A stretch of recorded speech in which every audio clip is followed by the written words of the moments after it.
El Espíritu Paráclito, el abogado que enviará el Padre, es el Espíritu de la verdad y nos va a dar testimonio de Jesús, es decir, la fuerza para que nosotros reconozcamos el testimonio de Jesús en nuestra vida, no el testimonio como si fuera una declaración o una declamación, sino el testimonio para que nosotros con ese abogado, abriendo nuestra mente, nuestro corazón, nuestra voluntad, utilicemos bien la libertad y reconozcamos la presencia de Jesús en nuestra vida, en nuestras acciones. Por eso dice Jesús que ese testimonio del Espíritu es para que no se escandalicen, les dice esas cosas para que no se escandalicen, porque muchas veces no va a haber un ambiente favorable para predicar y para vivir la fe. También ayer en la segunda lectura el apóstol San Pedro nos lo recordaba, que tenemos que estar dispuestos a dar testimonio de nuestra esperanza a aquel que lo pida, pero siempre desde el respeto, siempre desde la buena voluntad, nunca imponiendo, sino proponiendo y descubriendo la presencia de Dios en nuestra vida, como Pablo, que tenía esa inventiva, ese ingenio, y cuando en este segundo viaje misionero llegan a esta ciudad donde no había sinagoga, en una colonia romana, Macedonia, entonces van a donde la gente se reunía a rezar, a orillas del río, como siempre en todos los tiempos las mujeres son las más piadosas, y entonces Pablo se dirige a las mujeres así sencillamente, y como el mismo Lucas redacta, incluyéndose nosotros, dice, Dios tocó el corazón de Lidia. Lidia, por la zona, fue la primera europea que se convirtió al cristianismo, y ofreció un gesto concreto. Si ustedes realmente creen que me bautizaron bien, que estoy convertida, vengan a alojarse en mi casa. Ejerció la hospitalidad. Entonces dice un poco Lucas que nos obligó, y fueron a alojarse a la casa de Lidia, que tendría una buena casa porque la venta de púrpura en aquel momento se cotizaba bien, y los recibió. Y quiero decir que la fe se manifiesta en lo cotidiano, en las cosas concretas, en los pequeños gestos, y ahí nosotros también tenemos que aprender en nuestra vida concreta, cuando hay momentos fáciles y cuando hay momentos difíciles, a testimoniar, a dejar que ese espíritu nos enseñe la verdad en el hacer, en el decidir y en el obrar. Y como final de esta homilía, hagamos un pequeño recuerdo. Si Juan Pablo, técnicamente hablando, teológicamente hablando, la Virgen, Jesús, Juan Pablo II, ya no cumplen más años porque están en la presencia de Dios, ¿no es cierto? Entonces ya tienen la plenitud de la vida. Pero si Juan Pablo viviese entre nosotros, hoy cumpliría 100 años. Y el Santo Padre Francisco quiso hoy también, como último día de las transmisiones en directo de la misa en Santa Marta, porque hoy en Italia se abren los templos y ya comienza a celebrarse la Santa Misa, y entonces el Papa decidió que hoy fuera la última transmisión de su misa por los medios digitales. Y entonces ha decidido, y así lo hizo, celebrar la misa en el altar de San Sebastián, en la Basílica del Vaticano, donde está el cuerpo de Juan Pablo II, de San Juan Pablo II.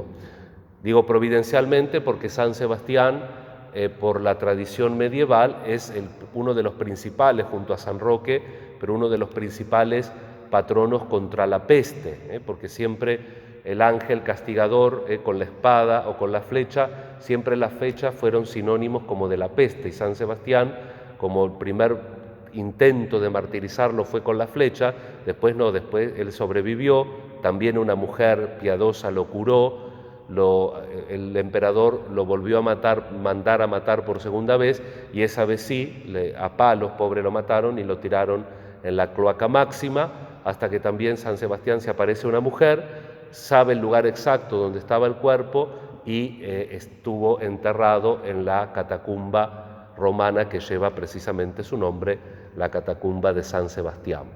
Gran patrono contra la peste, así que también providencial que el Santo Padre haya celebrado hoy la misa en el altar de San Juan Pablo II, recordando el Papa la fe, las horas que Juan Pablo II hacía de oración. Saben que el Papa Emérito escribió una carta a los obispos polacos que tienen mucha devoción por Juan Pablo II y recordaba lo que recordaremos todos, ¿no? Cuando murió, la gente se volcó a Roma tremendamente y todos iban con el cartelito Santo Súbito, y algunos hablaban de San Juan Pablo Magno, San Juan Pablo II Magno. El apelativo Magno quiere decir en cosas que hizo humanamente hablando. El apelativo santo son las virtudes heroicas y los milagros. El apelativo magno quiere decir que hizo algo importante para la sociedad. Y Papa Emérito cree que en algún momento la historia le adjudicará este título, y yo personalmente también lo creo, y les explico por qué, lo que explica el Papa Benedicto. 2 papas solamente tienen el apelativo de Magno. San León Magno, que está en la Basílica Vaticana, enterrado, que está un bajo relieve impresionante de él cuando se encuentra con Atilas, y precisamente eso, dialogando, impidió que Atilas entre en la ciudad de los apóstoles, de Pedro y Pablo, lo convenció. La tradición dice que el Papa salió al encuentro con todos los ornamentos pontificios y que Atilas se quedó impresionado, pero fue no solamente esa imagen, sino también el diálogo y la capacidad que tenía León Magno, para entrar en relación con los otros. Y una gesta importantísima desde el punto de vista político-social. Y el otro papa que tiene el apelativo de Magno es Gregorio I, San Gregorio I Magno, que también hizo no una gesta tan importante como detener a Atila, pero sí que defendió a Roma de los lombardos de una manera también ejemplar. Y Juan Pablo II, si uno estudia, no hay que ser creyente ni nada, simplemente hay que agarrar los documentos, si uno tiene posibilidad de una biblioteca o está inscrito por una biblioteca en Internet, y ver cómo fue elemental o esencial la presencia de Juan Pablo II para que caiga nada más ni nada menos que el muro de Berlín. No en vano, en el año 81 quisieron sacárselo de en medio con el atentado, porque esa gesta política fue impresionante, y entonces la historia en algún momento obviamente que también a San Juan Pablo II le reconocerá con el título de Magno. Como sea, nos quedamos con la reflexión del Papa Francisco, hombre de fe, hombre de oración, y también en estas cosas concretas. ¿Se acuerdan lo que les decía de Lidia en los Hechos? Si realmente creen que yo soy digna del bautismo, vengan a casa. Déjense atender por mí, les preparo un lugar para dormir, les da de comer. Y Juan Pablo II creía en la Eucaristía. Recordemos cuando no se podía mover de la silla, que estaba siempre sentado. Cada vez que había la consagración, y eso lo cuenta el secretario personal, porque los últimos días él ni siquiera podía concelebrar la misa, sino que estaba acostado, en la Eucaristía trataba de arrodillarse. Lo último que pudo hacer moviéndose fue arrodillarse en la Eucaristía. Con esto no quiero decir que el que no se puede arrodillar se arrodilla, porque uno en el mundo moderno tenés que tener cuidado de todo lo que uno dice, qué sé yo, qué sé cuánto, pero quiero decir, es importante ese gesto silente de adoración. Algunos dicen, el Papa lo tendrían que haber jubilado porque se babiaba. Entregó la vida con la baba también. ¿Qué hacemos cuando hay alguien que está enfermo? ¿Lo escondemos? Como se hacía antes cuando tenía un hijo con una enfermedad degenerativa, lo escondían. Tenemos que cambiar, tenemos que humanizarnos. Y entonces también ese ser constantemente preocupado por la oración.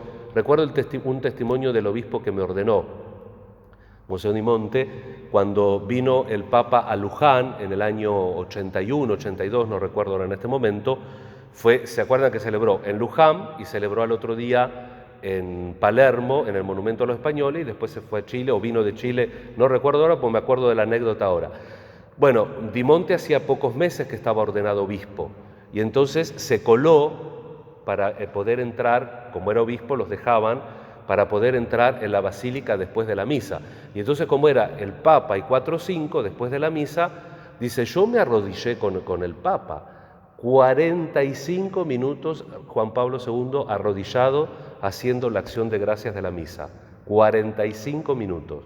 Dice, los que nos arrodillamos no pensamos que íbamos a estar tanto tiempo. Entonces nos buscamos un reinclinatorio o algo. No sabían cómo tener la espalda y tenían 50 y pico de años en ese momento. Son gestos, vuelvo a decir lo mismo, pero hay una complexión a la oración. Eso no se hace para ver, porque una persona que no está acostumbrada a rezar, enseguida te das cuenta, muestra la hilacha. Pero una persona que constantemente durante todo el ciclo de su vida y en el último momento que apenas se puede mover, tiene esa conducta de la oración, es que algo hay. Y por eso le vamos a pedir al Papa San Juan Pablo II que nos motive también para que nosotros confiemos nuestra vida a Dios y para que confiemos también en la oración como medio para sobrevivir, como medio para ayudarnos y como medio para encontrar nuestro destino de felicidad que el Padre sueña para cada uno de nosotros. Que así sea.